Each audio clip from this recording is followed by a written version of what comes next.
do you guys have that degree of, I guess, transparency and depth in the strain collection?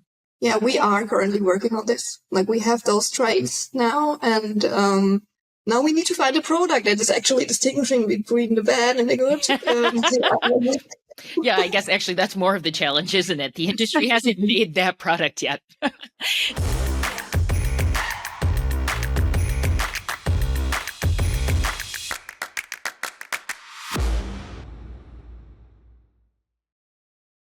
Welcome to another episode of Demystifying Cosmetics. Today we have another edition on the microbiome, this time with Dr. Kristin Neumann. Dr. Kristin Neumann is a passionate microbiologist who has dedicated her career to understanding the intricate workings of life at the molecular level. Holding a PhD in microbiology, Dr. Neumann has spent extensive time in research, particularly focused on bacteria and the broader study of the microbiome. She is also the co-founder of My Microbiome, an educational platform designed to provide critical insights into the role of the microbiome in human health. Together with her partner, Tanya Walbrun, Dr. Neumann has created a resource for those curious about the relationship between our bodies and the microbiome. Through their platform, they aim to bridge the knowledge gap and highlight the significance in maintaining a healthy microbiome for overall well-being, and is a resource for consumers seeking products that respect microbiome health. Welcome to the podcast. Thank you, Jennifer. So happy to be here with you. Thank you for having me. Yeah, so we've known each other for a number of years. I think we engaged fairly early on when you were pretty much just getting started, I believe in 2015 with My Microbiome. Given the nascency of the industry, I'd love to hear a little bit about how you found yourself really focused more on the skin microbiome, because from your background, you really started more looking at holistically human health and how antibiotics were impacting the microbiome, correct? Yeah, right. So actually, before I founded My Microbiome with Tanya, we both actually worked for a company that is called Lysendo and was developing new antimicrobial enzymes that would work selectively. And this, we conducted a study actually on wound care, and we directly could see like wounds that persisted for years or months, like decubitus or ulcers. They started healing immediately when we added this arginine, that's called, and it's working selectively. That's the key of this technology, and that's why it left the rest of the skin microbiome alone. And this obviously was the key to the wounds to heal, and that is was the starting point when we decided we have to do something, because the knowledge earlier on, I think it was 2017 when we started with the website, was really scarce. Yeah. And even biologists wouldn't know about the word and what it means. So that was the first idea, to create a website that would educate the broad public about the topic, so everyone would know that it is important and to take care of it and to not take too many antibiotics, and with everything we do in life to be aware that there is a microbiome and we have to take care of it. Then we dived deeper into the topic. We went to conferences, and actually there it was interesting to see that the cosmetics industry actually was already working with the claiming around the microbiome a lot. Interesting, yeah. Yeah, and that's why we came up with the idea of this developing a certification, because there was no regulation, or still is no regulation in place, and everyone was just claiming whatever and without really showing data. And we were thinking, okay, we have to close that gap. That's why we thought about developing a certification. Actually, it was Tanya's idea. Oh, nice. And in terms of, the reason why I have now, 2 episodes on the microbiome is because it is becoming very common in cosmetics to have, that question of, okay, well, is it microbiome safe, microbiome friendly? Why is the skin microbiome important for skin health? Well, it has a lot of tasks for us, and we actually learn the most about its functions by looking at dysbiosed microbiota. So in every case we have a disease like eczema, or acne, or even aging skin or wounds, we see that there is a dysbiosis, a dysfunctional microbiome, and that is like this. You can learn what is going wrong, and how it is important and what are the functions of those microbes and how do they, even good bacteria can like overgrow the others and then create an imbalance. So it's really important to keep the balance. And their main task is, if you have a intact microbiome, it is balanced and it is occupying the body space, and therefore closing the gaps for pathogenic invasions, but also influencing the body's physiology or the skin's physiology in that specific area, so that this balance has to be kept. Pathogenic invaders cannot thrive in that environment because the pH is too low. For example, Staph aureus likes a higher pH. And if you look at eczema patients, they have a higher pH on the skin. Yeah. And and it's also like vice versa. Like the skin is influencing the microbiome, but also the microbiome is influencing the skin. It's very important for the skin barrier. It's very strongly connected. But it's also like working very closely with the skin's immune system and also supplying nutrients to the skin, making it like healthier, glowier. And by using antimicrobial ingredients or products on a daily basis, which disrupt the microbiome over time. Yeah. And you can see that very well in hospitals, for example, when physicians, they have to disinfect their hands like 10 times a day. Yeah. They have really problems with their skin. Yeah. And going back to, going to these conferences and really seeing the presence of the cosmetic and personal care, when we talk about dysbiosis and those inflammatory skin diseases like acne, eczema, they're very visual. And so I guess in terms of thinking about why the skin microbiome matters, is there a link between what may be appearances and other health functions, like your ability to resist, other skin infections, let's say, or even just optimal overall health? Are people that maybe have a dysbiosis of the skin more predisposed to other health conditions? Is the skin, because of the role of the skin, do you see that as well? Yeah, there is a gut-skin connection. We have all heard of that, but it's also, of course, like if you see something on the skin, you probably also have some problems in the gut microbiome. Yeah. But it's also vice versa, and it just has been proven in a study that the skin injury, for example, like in a specific mouse model, they show that skin injury is directly influencing the gut microbiome and the gut immunity. And there's also correlations with IBD and skin issues, skin disbalances and imbalances. Yeah. And so right now in the industry, there are a few different, I guess, you were at the forefront of certifying products in terms of being microbiome friendly that your seal provides. But in terms of current certifications, what are the different approaches that are currently offered for evaluating the compatibility of a product with the skin microbiome?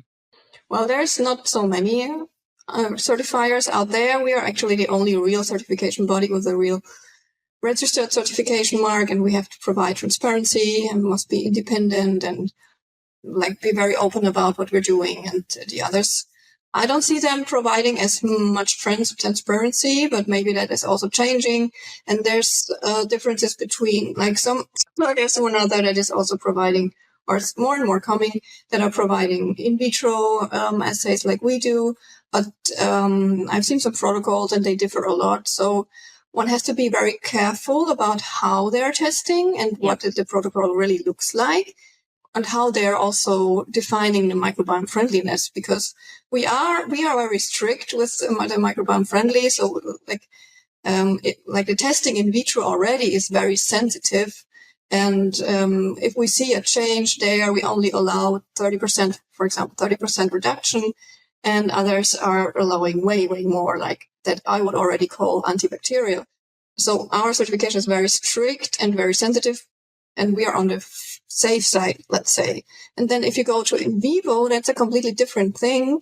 There's a lot of, or some companies that try to do this with in vivo testing and they combine it with patch testing and then take their swabs. And the problem here is that for certification, it is actually it's not standardizable.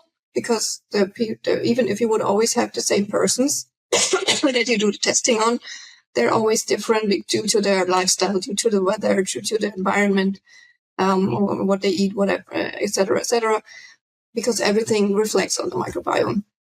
And if you see a change, then you don't even, it really must be a very severe change if you want to have some interpretation on that, or if you have a dysbiosis and you want to restore that one with the product, that is something that makes sense in vivo. But if you want to make a microbiome-friendly claim on healthy skin, it's actually, I would say, doesn't make a lot of sense because it's not sensitive enough. You cannot standardize it, so it will never have the same results with one product. Yeah. And we have this high diversity between persons, and it makes sense for depending on the question you have, but not for microbiome-friendly certification. Yeah. And let's go into a little bit more in depth those different models, just for people that might be listening that are not well versed in the approaches. So the in vitro model uses organisms that are representative of certain areas of the skin, correct? So for the face, you have a collection of organisms, and when you're in your assays, are you evaluating single strain, or do you have co-cultures or even communities of organisms? How does your process work in terms of how we don't have to go into total technical depth and reveal some things that maybe you give you that market edge, but in terms of just overall, if we could talk a little bit about how your method evaluates the microbiome-friendly certification, that'd be great. So it's just, as you said, we have for every specific body site, we have a collection of microbes that represent 90%, around 90% of the microbes that is living on everyone's skin. That's the dominating strains. Mm-hmm. We do it both. Like for example, we have different standards for the face, for the lower legs, which is dry skin, or for the scalp, or for the pits and pits, which is moist areas, and for feet, mouth, nose, or vagina even. And we have different sets of microbes that we test, but always in the same setting. Like we have a balance test and a diversity test, which is a co-culture each. Mm-hmm. In the balance test, we always have one bad guy and one good guy, and in this balance, they are co-cultivated, and the product should not shift the balance towards the bad guy. So for normal skin, it's usually Staph aureus and Staph epidermidis. Yep. And it should not shift towards Staph aureus. And we have another co-culture, which is larger. It's a diversity test in which we put together all the microbes of the specific body area. Like for the face, it's, for example, 7 different ones. We co-cultivate them in a liquid culture, incubate them with the product for a certain time, and then take a sample, and we can then we plate them. We look at the colonies. We can distinguish them by colony morphology, and then find again which microbe grew in which number, mm-hmm. and compare it always to a control. We always have a control running along, which is PBS buffer. Yeah, and doesn't do anything, doesn't have any influence.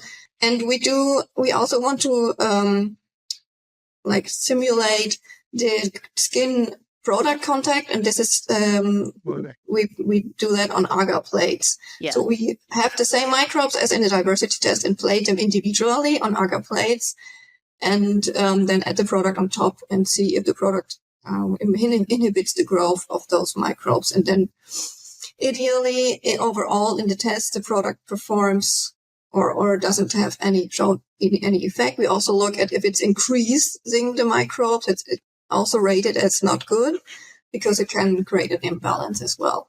And then in the end, it gets the certification or not. And do you take into account the augmenting the media in terms of saying having artificial sweat or sebum or nutrient deficient media? Does that all those have to be evaluated in terms of the body site and how you're looking at the organisms for?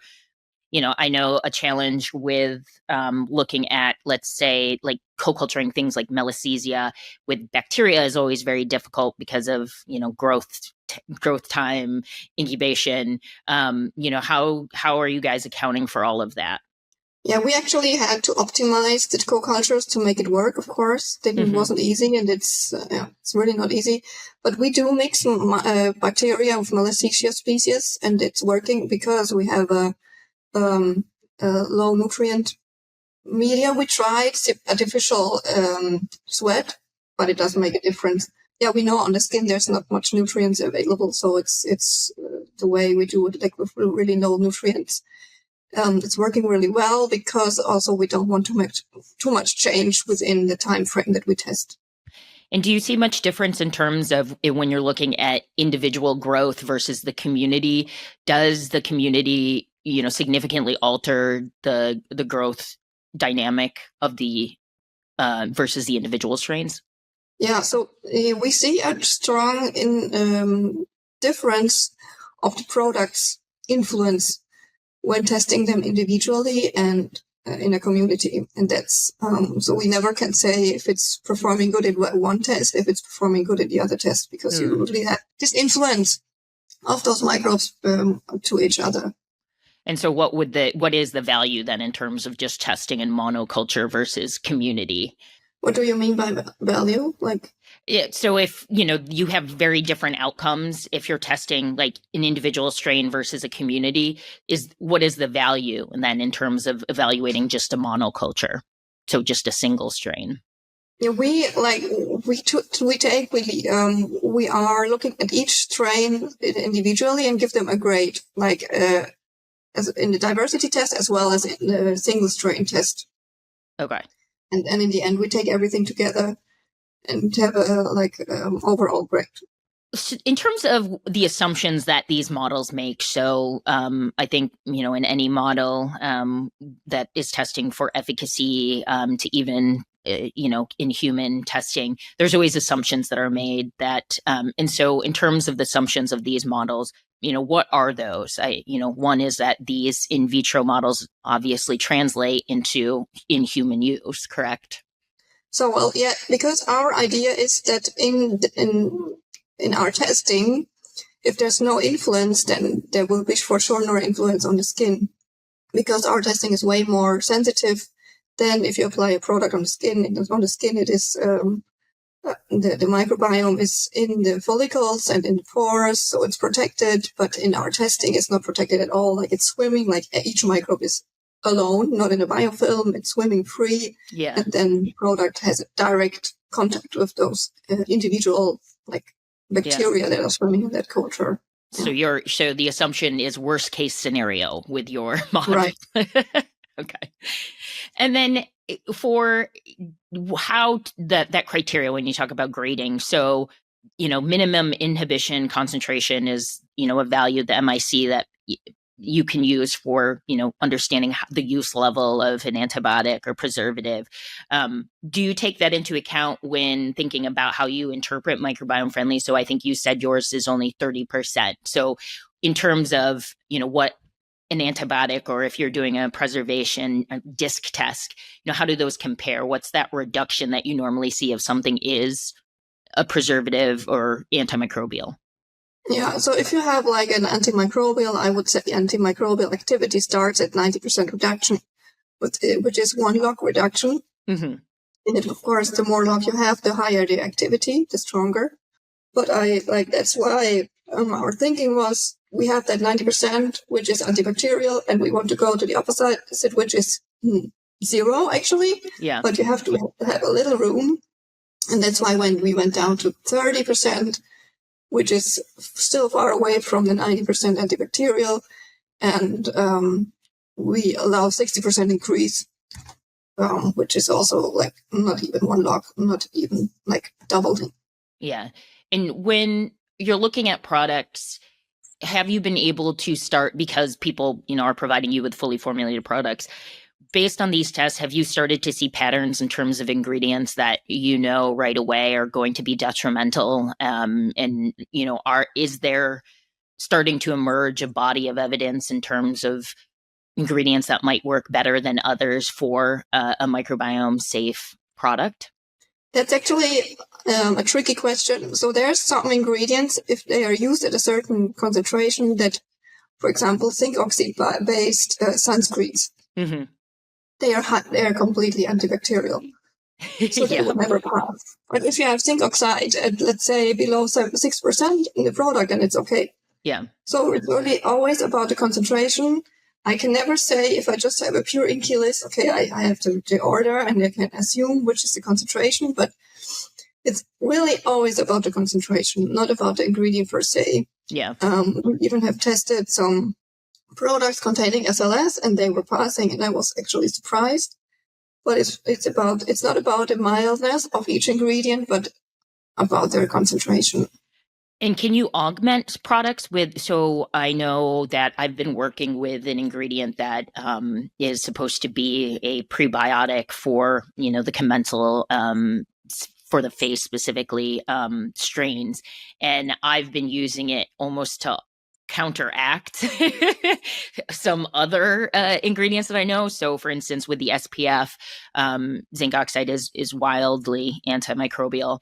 Is there a way, just in general, it doesn't have to be specific to an SPF product, but can you use other ingredients that maybe are a nutrient source to counteract some of maybe the negative impact of another ingredient in your formula? So it depends also like how this nutrient or which microbes it is feeding, but also how antibacterial this product is. So you will probably never be able to have a zinc oxide-based sunscreen and make it less antibacterial with prebiotics. But we have seen some products that contain prebiotics that enhance the growth. But we never were in the situation where we could see that prebiotics would augment the activity, the antibacterial activity of ingredients. It's tricky. Yeah. It's not that easy. Like adding inulin and then you have a microbiome-friendly product. It's not that easy. Yeah. So I guess in terms of when you think about skin health, and for individuals who are listening and are, maybe individuals that only use mineral-based sunscreen, is there advice for terms of like how to use a skin microbiome disruptive product in a way that is both protecting you, right? Obviously you want to have that SPF protection, but also, what are things that maybe they could do to either augment their routine, or, is there, in terms of advice, like wear a primer? Have you come across any strategies for consumers that might be concerned about, the microbiome friendliness of a SPF product? Well, I would always choose the sun protection part over the microbiome-friendly part. Yeah. But of course, it might help that if you add a moisturizer below and then wash off the sunscreen in the evening, then it should be like at least wash it off in the evening. But I wouldn't like stop using sunscreen just because it's not microbiome-friendly and go out in the sun. Yeah. Or like avoid the sun more and use less. Yeah. Okay, real quick. Raise your hand if you have dealt with active instability. If you have ever opened a jar of retinol cream and smelt an off odor, or noticed your formula went dark brown, chances are you are dealing with active instability. It's never fun when the formula you've been working on goes south and the due date is only days away.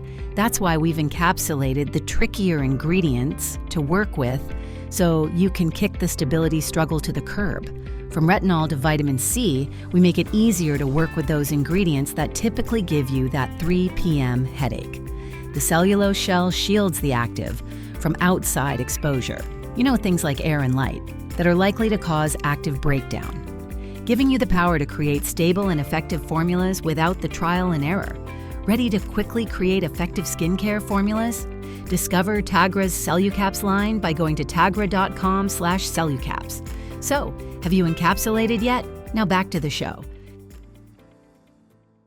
And in terms of that, kind of that washing off and the resiliency of the skin microbiome, I've heard arguments in terms of, well, the skin microbiome is well established, during adolescence. And so what you have is predominantly dictated by external factors, and maybe not necessarily product use. How resilient is the skin microbiome? And, if, again, you are using something disruptive every day versus once a week, is that going to show up or manifest in a way? Well, that's also a good question, because there's no real studies that show how products are influencing over the long term. But for sure, I mean, there's more and more data coming up around sensitive skin. And this is clearly deriving also from the overuse of products. So it's definitely like if you have disrupting products and they use them just once a week or once a month, then your microbiome is probably rebounding. Yeah.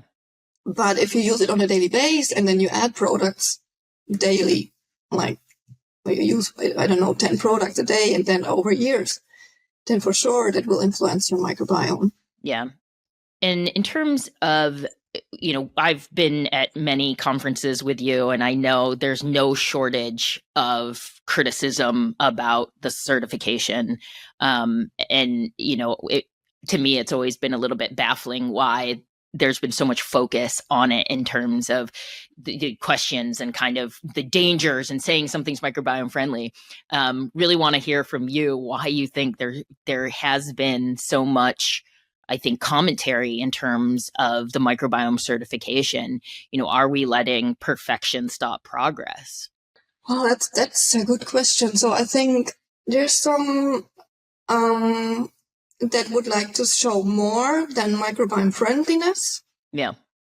Even like especially people that have their own brands and they would like to claim, or they are claiming, that their products are doing something good for the microbiome, and they maybe also are afraid of the certification because they might not pass it. I don't know, but yeah, from my perspective, the certification and the way we're testing is just making it a safer product, but it's not giving more danger. Like that's absurd. But of course, I know. I mean, and it's always good to have criticism. But I know some people who are saying this, and I haven't seen any data from them yet. So I would like to see like this and discuss. Like I'm happy to do the discussion. And then in terms of other ways of approaching this, you touched upon it a little bit with the in vivo, and so when we talk about the other methods, they're generally using sequencing, correct, to understand the dynamics on an individual. Let's talk a little bit about what's, some of the drawbacks are to that and potential flaws to looking at that data. I know you mentioned earlier, an individual's unique microbiome, and it's going to be dictated largely by lifestyle. So whatever change you may or may not see in an individual could actually be, if it changes significantly for you to see it, that's probably not good, right? Are there other assumptions, though, in terms of, those skin swabbing methods that you see as being problematic? Well, yeah, I think that's the whole the research that we are looking at and the data we're looking at. That this is actually based on 16S RNA sequencing, which is, but it is only like it is looking at the ribosomal DNA RNA from a bacteria, and it's firstly only looking at bacteria. You don't see the fungi, you don't see the viruses or eukaryotes. Then next, it's not going, that the resolution is too low to really look or find the strains that are specifically there. And that's the most important thing, because each strain, even the substrain, has a different function. And it's actually, in the end, not about the bacteria or microbes that live there, but about their functions and what are they doing to your skin or to your body. And the 16S RNA sequencing does not look at that. It's completely ignoring. Like, it's a good method to just get a first idea of what is going on in that area, which microbes and like in total, which family, which genuses do I find there.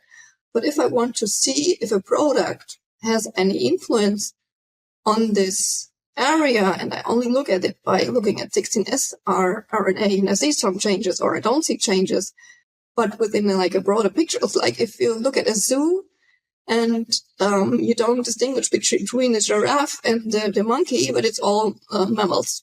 Yeah. Then like you don't get a real picture of what is going on. But the research is going there slowly, but the methods that we need are the metabolomics and like the whole genome sequencing combined, like multi-omics. It's way more expensive than the 16S rRNA, which has also been used by the universities largely because they also have a limited budget. Yeah. So we need to be overall really critical about the data we see and how to interpret them. Yeah. And that's also a problem, but it's getting better, and some testers are also going to use other methods for the analysis, for example, qPCR. Yeah. There you already know which strain you're looking at exactly, and you find those in a specific amount, and you have way more distinguishable data. Yeah. And in terms of, seeing changes, something that I kind of find bewildering is sometimes I've seen brands want to get some, microbiome related claims around, let's say, a deodorant. Specifically, I'm curious how you evaluate deodorants for microbiome safety, because in a deodorant, you really want to kill things, to be effective, you want to reduce that bioburden. And so do the certification or the levels for evaluation in terms of that growth, do they change when it comes to product and body site? So for a deodorant, for instance, would you have maybe a 60% reduction still be considered microbiome safe? Well, that's a really good question. We have not yet developed a standard specific for deodorants. We have tested some deodorants on the moist set of microbes and rated them as the same as we do everything. And it's microbiome-friendly if it doesn't do harm. But we cannot say if it's effective then. Yeah. We can just say, okay, it's not harming. Yeah. But for a specific standard for deodorants, we would have to look at very specific microbes, and those specific microbes that produce the odor would have to be reduced by a certain level. Yeah. And I guess the same would go for, let's say, an acne skincare product. Right now, are you evaluating those against, pathogenic Cutibacterium acne strains and saying if it reduces that, it's fine, but the non-adverse health associated strains, do you guys have that degree of, transparency and depth in the strain collection? Yeah, we are currently working on this. We have those strains now, and now we need to find a product that is actually distinguishing between the bad and the good. Yeah, I guess actually that's more of the challenge, isn't it? The industry hasn't made that product yet. Well, I guess there are some, I think, products out there now that are using phage, right? Phage technology that may be, but we'll have to see. I'd be very curious to see that within your test. Yeah, but it would be already great to see a product that is specifically reducing the acne, the good and the bad strains, and then leaving the rest alone. That would also be the first great step. Okay. Okay. So in terms of consumer education, I know that, really part of what you do is an element of consumer education as well as transparency and allowing consumers to make a choice about a product. What do you find are some myths around the skin microbiome that have come up for you and what you've observed? Well, the most obvious myth is, of course, adding postbiotics to products and making them cold and microbiome-related products. And this is something I guess the customer knows, has heard from the gut microbiome. Yeah. It's very familiar terms. And and I think the other part is improving the microbiome with microcosmetic products. That's something that is on healthy skin. Yeah. It's actually not possible. And every claim on that, I mean, we're even seeing some class action suits against claims like this. It's even if you have, they even had tons of in vivo and in vitro data, but they weren't really showing that a product or the specific product that increase or improve something, because we don't even know how to improve a microbiome, because there's no single healthy microbiome. There will never be. So. Yeah. But of course, if you have things like aging or acne or eczema, then of course you can improve. You come back from a dysbiosis to a healthy microbiome. Yeah. But for common products, it's actually doesn't make sense. And what about there's been, I think, commentary in terms of diversity too. It increases diversity. That can be a bad thing, can't it? It can be a bad thing. If you go to the vagina, for example, yeah, you don't want increased diversity there. Or, of course, we know in aging skin, the diversity increases because C. acne is being reduced, because we have drier skin, less sebum. Sebum is the food for the C. acne microbes, and the skin gets drier and less protected because C. acne is strongly protecting our skin. So that's a good example of the diversity is not always better, like higher diversity. Yeah. And but for the gut, it's like, I think it's more from the gut, and there it's probably making sense. Yeah. But you have to be careful with it. Yeah. And I think I've heard that consumers are becoming more aware of the skin microbiome because of a lot of pieces from the gut microbiome and the research that's, increasingly becoming more sophisticated there. How do you see the industry being better able to educate consumers on how to select products, how to develop products, what it means for a product to be microbiome friendly? Yeah, that's also not an easy task. On one hand, of course, they have their channels, they have their Instagram, TikTok accounts, or whatever. But on the other hand, they want to sell products, and they want to sell a lot of products. But for microbiome, it's actually the opposite. You want to use less products, using less ingredients. So this is also something the industry has to deal with, like how to conflicting interests, make the customer educate him about the topic, but still sell your products. But of course, you can sell them as being like milder and good to the microbiome. But yeah, I think it's still a lot of education needed there. Yeah.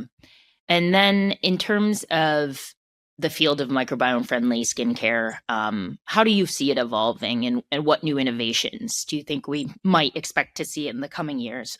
Well, what we see in our company is that there's more and more ingredient suppliers that want to make sure that their ingredients are microbiome-friendly, which then go into the products that with the goal to develop microbiome-friendly products. And I think it's going to be like a status quo that products must be considering the microbiome. Yeah. Because the public will know better and better by the time. And they already are focused on their health and not on beauty only, but they understand that beautiful skin can only derive from healthy skin, and the microbiome is part of it. Yeah. And in terms of microbiome-safe evolution, do you see any potential conflict or drawback in terms of creating products that are microbiome-safe, but then maybe aren't shelf-stable?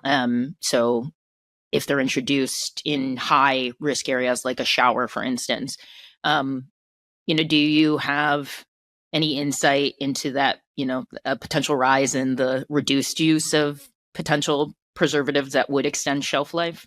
It's actually, that's a funny thing, because that is something I just learned during that work, is that most products, like common products that are in the drugstore, they are over preserved. Oh, yeah. Yeah. So you don't actually need that many preservatives. Yeah. In order to have a safe product. And that is actually making it possible to create a microbiome-friendly product that is still safe, by balancing the preservative concentration to the point where it is still safe, but not too much to make it a microbiome unfriendly. So that's possible even with conventional preservatives. Yeah, I think the USP test for preservation efficacy requires log reduction, within 7 days, and then sustained throughout a 20-day I think period. And so I've always been curious if those standards are just very high in terms of, the inoculation levels are so high, this product's never going to see anything to that extent. And B, yes, it's killing everything very effectively, but if it just reduced it a little less, and then it would just continue to drop off. Is that sufficient? And so in terms of those, industry standards, can My Microbiome or others within the industry start working with, let's say, legislation bodies like the FDA in terms of shaping what these assays and how they may change and evolve over time as consumers start to be more aware of certain things? Is there some advocacy that you and My Microbiome or others do right now? Currently not, but it's actually a good question. But we really we must be sure that the products are safe. Yeah. And the other thing is also, like, in the challenge test, you're adding microbes to the product, so you have a very high concentration of the product are also around the microbes. Yeah. But when applying a product, you're not throwing your skin in the product, but the other way around. You're applying a product with a thin layer on your skin, so you never have that high concentration of a product on your skin. So maybe this is also already like enough to like have a safe product for the microbiome as well. And on the other hand, there's a lot of techniques that one can use in order to reduce preservative concentration, like sterile packaging and air-free containers and things like that. Yeah. And I think this is also something that is on the rise. Okay. Well, in terms of anything that so I've been asking guests what they, are interested in learning about. So this is almost like I'm giving conference producers a lot of ammo for, like what should the industry learn about and talk about next? From your perspective, what would you love to hear kind of be discussed in more depth by the industry? Well, I think what is important is when it comes to the claims. And I just learned that there's a new EU directive about green claims. Yes. That they cannot, the labels cannot be self-made anymore. There needs to be real certification bodies behind that. So I think that's a good movement there for more customer transparency. Yeah. But also, looking at this, also in other claims, like for other areas, the claims should be controlled, and not everybody should also be able to make a certification. This should also be monitored, I think. Yeah. Well, thank you. It's always great talking with you. Same to you. I always enjoy going to conferences that I speak at and seeing you in the audience. I think we have a very similar thought pattern in terms of the industry and how to approach certain things. And whenever I see you nodding when I speak, I'm always like, okay, I feel better. Thank you so much. Thank you. Same back to you. Yeah, I think we are a little bit annoying and critical. A little, yeah. But also I feel that we're a little bit more open to having conversations and not necessarily debates when it comes to this topic. But also just seeing real life evidence and making an impact that's meaningful. So yeah, we're just scientists. We want to see the data, we want to see the science. It makes sense. It must be logic. Yes. Well, again, thank you so much for your time. Thank you too, Jennifer. It was a nice conversation.